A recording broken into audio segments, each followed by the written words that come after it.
জাতীয় সংসদের দক্ষিণ প্লাজায় এবং মানিক মিয়া এভিনিউতে, মানে যারা কথা বলেছেন প্রধান উপদেষ্টা এবং তাদের আমন্ত্রিত অতিথিরা, ওনারা ছিলেন সংসদ ভবনের ওই সিঁড়িগুলি যেখানে আগে লোকজন ব্যায়াম ট্যায়াম করতো সকালবেলা সেখানে।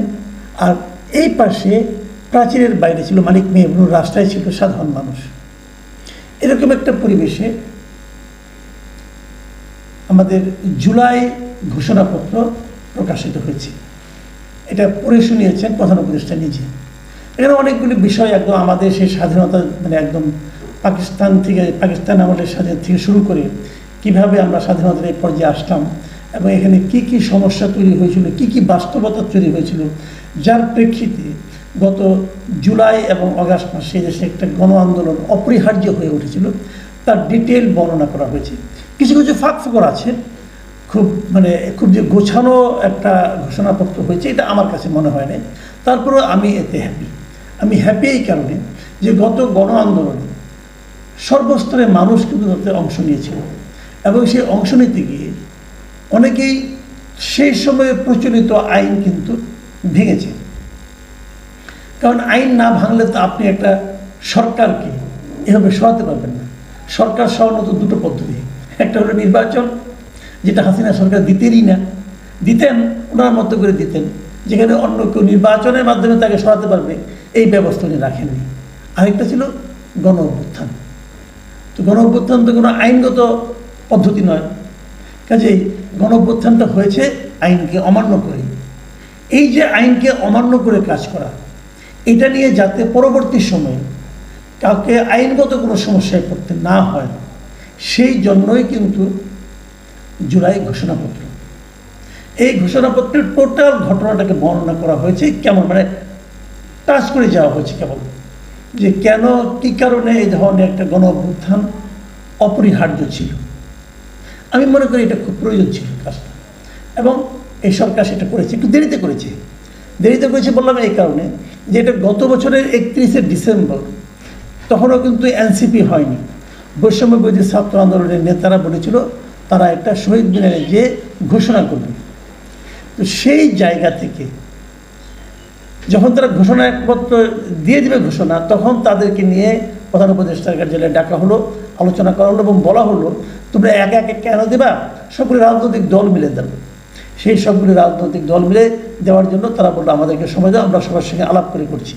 তখন তারা বলেছিল যে 15 দিনের মধ্যে তারা এই ঘোষণাপত্র দেবে। সেই 15 দিনে যে কাজ করা যায়, তারা যেটা 15 দিনের কথা বললো, কেন বললো? তারা ভেবেছিল যে এই কাজ 15 দিনের মধ্যে হওয়া সম্ভব। সেই 15 দিনের মধ্যে যে কাজ হওয়া সম্ভব বলে তখন তারা মনে করেছিল, সেই কাজটা করতে তারা পুরো 7 মাস সময় নিয়েছে।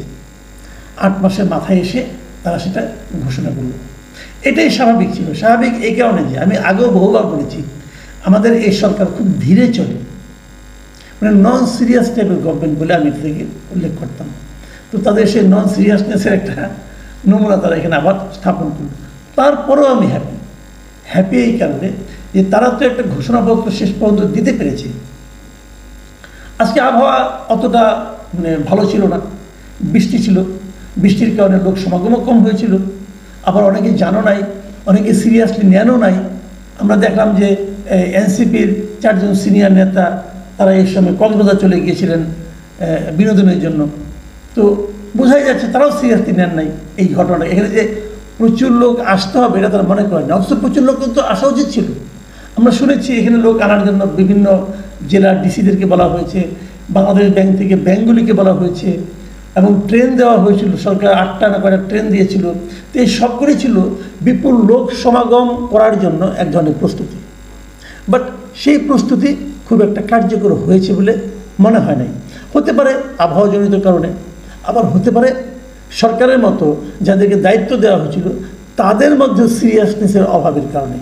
আমরা তো কয়েকটা ঘটনা বললাম, কিন্তু তাতে খুব কিছু যায় আসে না, কিন্তু আবার যায় আসে না এই কারণে ঘোষণা তো উনি করেছেন, উনি পড়া হয়ে গেছে, কোনো সমস্যা হয়নি। আর যায় আসে কী কারণে সেটা বলি। যায় আসে এই কারণে এইটা যে কত লোক, এটা তো উনি টেলিভিশনে বলতে পারতেন, তো ওখানে দক্ষিণ প্লাজা যে বলতে হলো কেন, সামনে লোকজনে বসার আয়োজন করতে হলো কেন? এই জন্য করতে হলো বোঝাতে চেয়েছেন সবাই যে এই যে একটা ঘোষণাপত্র আমরা দিচ্ছি এর সঙ্গে মাস পিপলের এক ধরনের ইনভলভমেন্ট আছে। সাধারণ মানুষের এক ধরনের সম্পৃক্ততা আছে, এটা বোঝানোটা জরুরি ছিল। সেই জরুরি কাজটা করা যায়নি, আমি মনে করি যে গুরুত্ব না দেওয়ার কারণে। সেটা যেটাই হোক, এরপরে আজকে আরেকটা বড় ঘটনা হয়েছিল। সেই ঘটনা হলো রাত্র 8:15টায় সরকার প্রধান উপদেষ্টা ডক্টর ইউনূস জাতির উদ্দেশ্যে ভাষণ দিয়েছেন। বেশ লম্বা একটা ভাষণ উনি দিয়েছেন। সেই ভাষণে উনি কনক্রিট যে কথাটা বলেছেন, যেটা শোনার জন্য এই দেশের মানুষ অনেক দিন ধরে অপেক্ষা করছিল, সেটা হলো নির্বাচনে একটা সম্ভাব্য তারিখ। নির্বাচনের তারিখ দিনক্ষণ এটা কিন্তু সরকার প্রধানের ঘোষণা করার কথা না, এটা ঘোষণা করবে নির্বাচন কমিশন। সরকার প্রধান গেলে বলে দেবে যে অমুক সময় হলে আমরা মোটামুটি প্রস্তুত আছি। সরকার প্রধান সেই কাজটাই করেছেন। ওই যে 13ই জুন তারেক রহমানের সঙ্গে যে ওনার বৈঠকটা ছিল, এবং সেই বৈঠকের পর তখন যে যৌথ বিবৃতিটা ছিল, যৌথ ঘোষণা ছিল, সেখানে কিন্তু বলা হয়েছিল যে প্রয়োজন হলে যদি এই কাজ হয় তাহলে রমজানের আগের সপ্তাহ নির্বাচন হতে পারে, এটা তখন বলা হয়েছিল। এবং সেটা তখন হিসেব করে অনেকে বলেছিল যে রোজা শুরু হবে সম্ভবত 18 কি 19 ফেব্রুয়ারি আগামী বছরে 2026-এ। যদি 19 ফেব্রুয়ারি হয় তাহলে তার 7 দিন আগে হলে 12 ফেব্রুয়ারি হয়। 12 ফেব্রুয়ারি হলো বৃহস্পতিবার। আমাদের দেশে সাধারণত নির্বাচন হয় বৃহস্পতিবারে, মানে ছুটির দিনের আগের দিন। সেই হিসাবে 12 ফেব্রুয়ারিকে অনেকে একটা সম্ভাব্য তারিখ মনে করেছিল। এবার যেটা হলো, এবার প্রধান উপদেষ্টা বললেন রমজানের আগে, রোজার আগে উনি নির্বাচন করতে চান।